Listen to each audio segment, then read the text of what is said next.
Shalom saudara-saudara PPGT Jemaat Lanraki Biringkanaya dimanapun berada. Kita akan bersama-sama membaca dan merenungkan firman Tuhan dari Yeremia pasal 31 ayat 1 sampai 6. Namun sebelumnya itu mari berdoa. Kami bersyukur kepadamu ya Allah Bapa di sorga atas segala kebaikan dan rahmat-Mu yang kami alami sekalipun kami berada dalam situasi yang sulit sekalipun. Namun kami bersyukur bahwa kami diberi kesempatan dan waktu untuk bersekutu melalui pembacaan dan perenungan firman-Mu saat ini. Ya Allah Roh Kudus, tolonglah kami agar kami memahami dan dimampukan untuk memperlakukannya dalam kehidupan kami. Berbicaralah ya Tuhan, kami siap mendengarkan firman-Mu. Di dalam nama Tuhan Yesus kami berdoa. Amin. Yeremia pasal 31 ayat 1 sampai 6. Lembaga Alkitab Indonesia memberi judul Perjanjian Baru. Pada waktu itu demikianlah firman Tuhan, aku akan menjadi Allah segala kaum keluarga Israel, dan mereka akan menjadi umatku. Beginilah firman Tuhan, ia mendapat kasih karunia di padang gurun, yaitu bangsa yang terluput dari pedang itu. Israel berjalan mencari istirahat bagi dirinya. Dari jauh Tuhan menampakkan diri kepadanya. Aku mengasihi engkau dengan kasih yang kekal. Sebab itu aku melanjutkan kasih setiaku kepadamu. Aku akan membangun engkau kembali, sehingga engkau dibangun hai anak darah Israel. Engkau akan menghiasi dirimu kembali dengan rebana, dan akan tampil dalam tari-tarian orang yang bersukaria.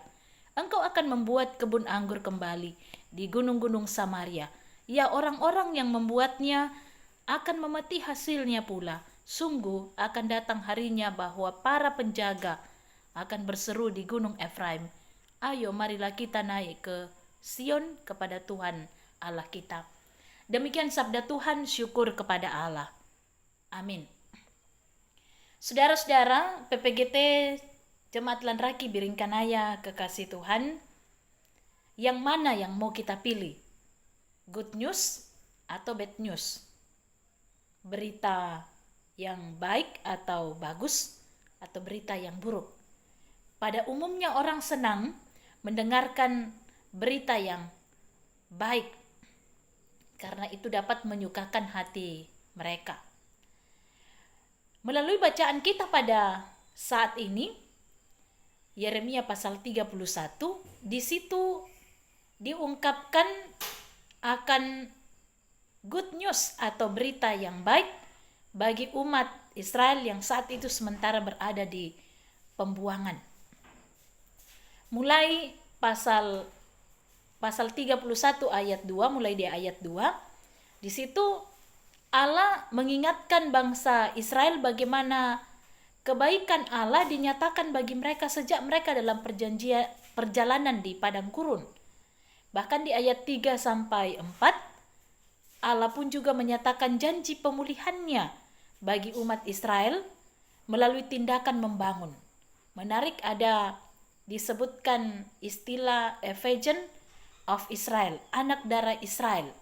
Ini adalah gambaran pembaharuan yang utuh yang dilakukan oleh Allah kepada umatnya bangsa Israel. Seorang anak darah akan bersorak-sorak menyambut sang pria pujaan hatinya. Demikian pun juga umat Israel digambarkan seperti anak darah yang akan bersorak-sorai sukacita di dalam Tuhan karena Allah memulihkan keadaan mereka. Allah kemudian akan membawa mereka kembali ke tanah perjanjian dan dibebaskan dari penjajah atau orang-orang Babel yang menguasai mereka, yang menawan mereka. Tetapi saudara-saudara, umat Israel ini hatinya benar-benar membatu. Selama 40 tahun, mulai dari zaman Yesaya sampai zaman Yeremia, Allah berupaya mengingatkan umat Israel agar mereka sungguh yakin kepada janji Allah dan sungguh-sungguh mau melakukan pembaharuan budi dan juga sekaligus pembaharuan spiritual. Bagaimana mereka mengandalkan Tuhan dalam kehidupan mereka dan bukan mengandalkan ilah-ilah lain. Tetapi mereka tetap tidak mau mendengar berita atau janji dari Allah. Mereka sudah menutup hati mereka terhadap berita penyelamatan dari Allah. Padahal mereka juga sangat membutuhkan penyelamatan itu. Nah, dalam hal inilah saudara-saudara kita diingatkan bagaimana kita sungguh yakin pada kemurahan Allah. Ayat 31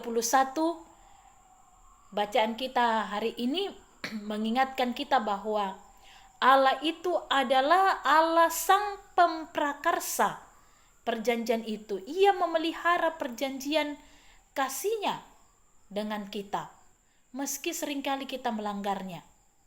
Dan Dia tetap mau membaharui perjanjiannya itu melalui Yesus Kristus yang datang ke dalam dunia ini untuk menebus kita. Dia mati di kayu salib, tetapi kemudian Dia bangkit untuk menyatakan kasih-Nya yang kekal itu buat kita. Dalam kamus besar bahasa Indonesia, kata kekal itu berarti tetap, tidak berubah dan tidak bergeser. Allah sungguh mengasihi kita dengan kasih yang tidak berubah dan tidak bergeser.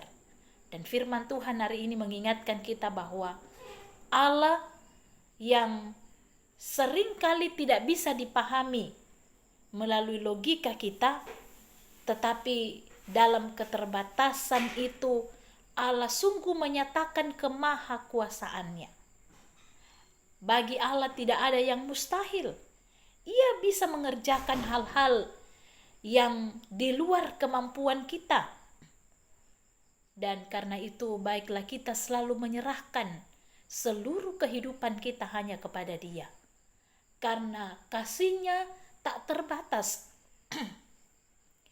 Ia rela menyerahkan dirinya demi cinta kasih-Nya kepada kita. Itulah bukti kasih Allah kepada kita. Ia sungguh mengasihi kita dengan kasih yang kekal, kasih yang tiada terbatas. Semoga kasih kekal Tuhan melimpahi hati kita, sehingga kita belajar juga untuk mewujud nyatakan kesetiaan kita kepada Allah dan juga kesetiaan serta kasih kita kepada sesama kita. Walau dalam berbagai situasi yang sulit, seperti situasi yang saat ini, di mana kita bersama-sama menghadapi pandemi COVID-19, namun kita yakin dan percaya bahwa dalam gumul kita bersama ini, Allah selalu memberi kekuatan kepada kita.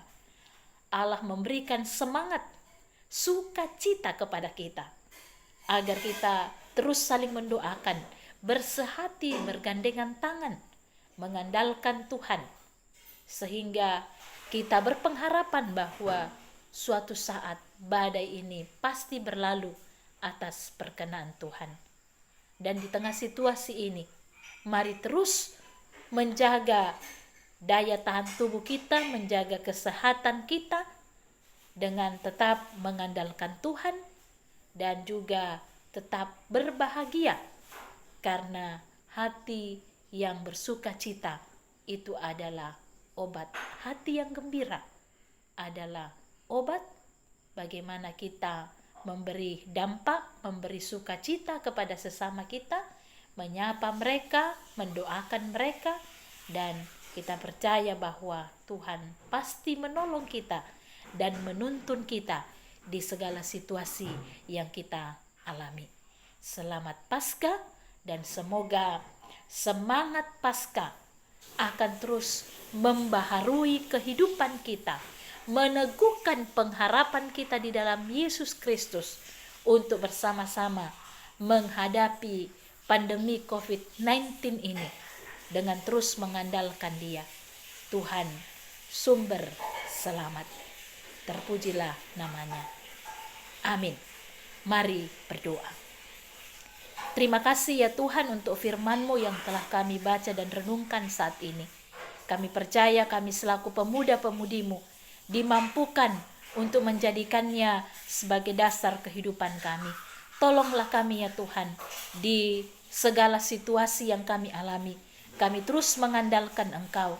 Kami terus berserah dan berseru kepada Tuhan, beriman yang sungguh, karena kasih-Mu selalu nyata lewat pengorbanan-Mu di kayu salib dan juga melalui kebangkitan-Mu di hari Paskah. Engkau sungguh menyatakan kepedulian-Mu, kasih-Mu bagi kami, agar kami pun juga menyatakan kasih itu kepada semua orang dimanapun kami berada. Di dalam nama Tuhan Yesus kami berdoa. Amin.